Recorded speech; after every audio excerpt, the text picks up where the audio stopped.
The Charlotte Ledger Podcast is a member of the Queen City Podcast Network.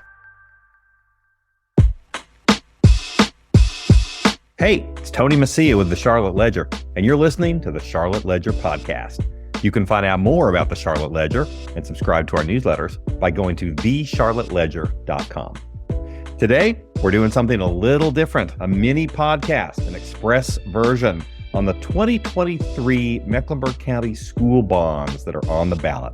We're going to get you up to speed with everything you need to know to be an informed voter in less than 10 minutes. Of course, if you want to know more, go to the Charlotte Ledger Election Hub at thecharlotteledger.com. We'll be updating it through Election Day, which is Tuesday, November 7th, 2023. We're making all of our election resources available for free to everyone with no ads at all. And we can do that only because of the support of our Charlotte Ledger paying members. So if you're not a member, why not join us today? And if you like podcasts about local things on the ballot, we have two others in the same vein, one on the school board election and another on the city of Charlotte election. Those are each under 10 minutes. You can find those at thecharlotteledger.com. Now, this is an express podcast, and it is so streamlined that I have cut out the guests, and I'm just going to tell you about these bonds based on my paying attention to it, going to forums where they're discussed, talking with local leaders, watching public meetings. You probably don't have time to do all that. So I'm going to summarize it for you and try to answer some of the most common questions. Okay, this is a $2.5 billion bond referendum for school construction in Mecklenburg County. That is the largest bond on a ballot in state history. Now, school construction is typically funded by bonds, but a lot of people are asking, well, why is it so big, $2.5 billion? Because the previous bond in 2017 was $922 million. And so this one is 2.5 times that size. CMS officials say that that's because of escalating construction costs and because previous bonds just haven't kept pace with the needs that are out there. So where would the money go? It would go towards starting 30 construction projects in the next 5 years. And that's money that would be spread throughout the county, from Huntersville and Cornelius up in northern Mecklenburg, all the way down to Matthews and everywhere in between and to the side. East Charlotte, West Charlotte, Uptown, all over the place.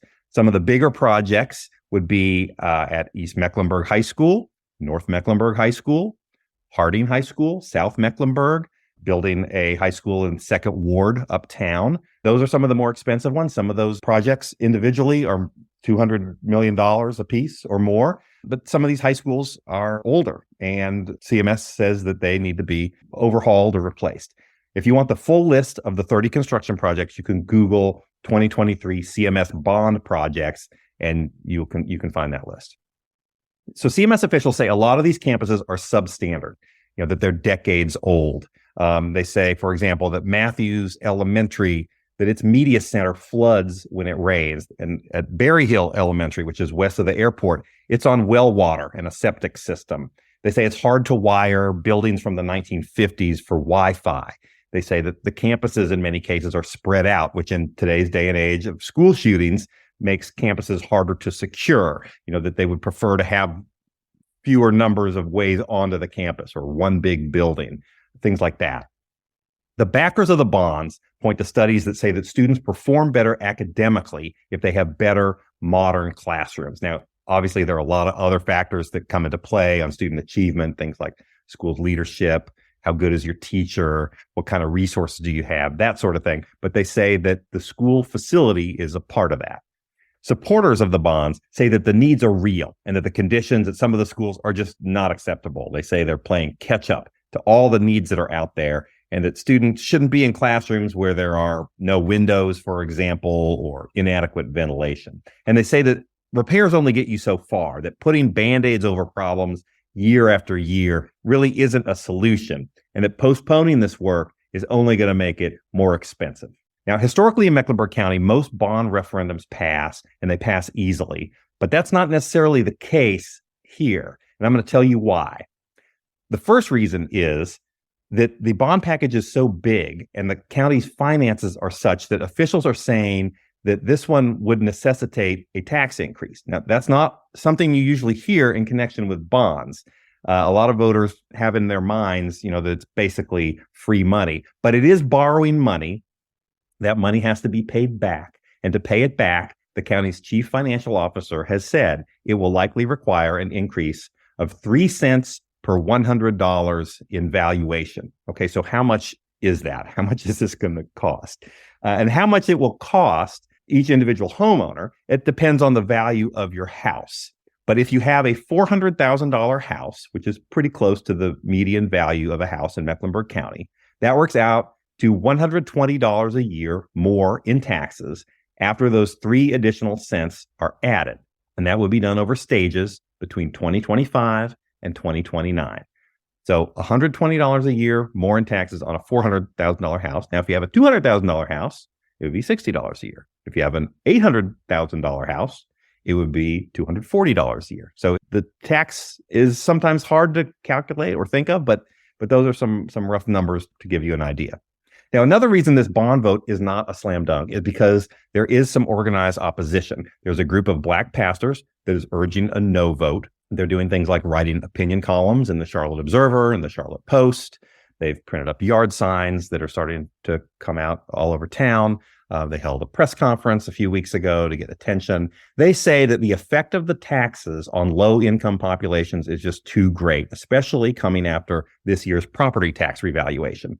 There are also 3 Democratic county commissioners who voted against placing the full $2.5 billion on the ballot, and they cited some of the same concerns. Now, they acknowledge that school buildings have needs, but they say that rather than locking in tax increases, that CMS and the county should work together to get money to CMS on a regular basis for school construction. And they say that way the county can make choices on where the money should go and what taxes would be needed for that, sort of comparing the school construction needs against the county's other needs for things like parks, libraries, improvements to courthouses, Central Piedmont Community College, those sorts of things, that they would be able to balance that a little bit better. That's what they would like.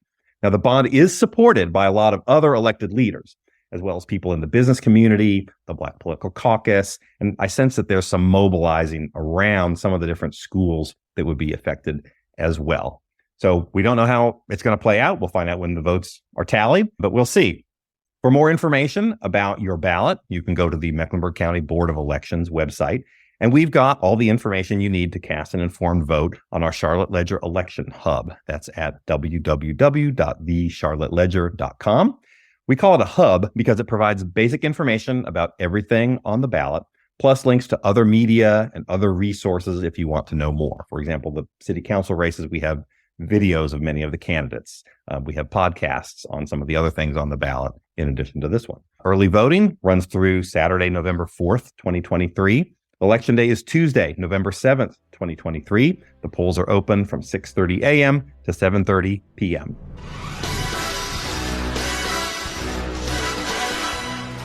Okay, that's a wrap. To our listeners, thank you for listening. The Charlotte Ledger podcast is produced by Lindsay Banks.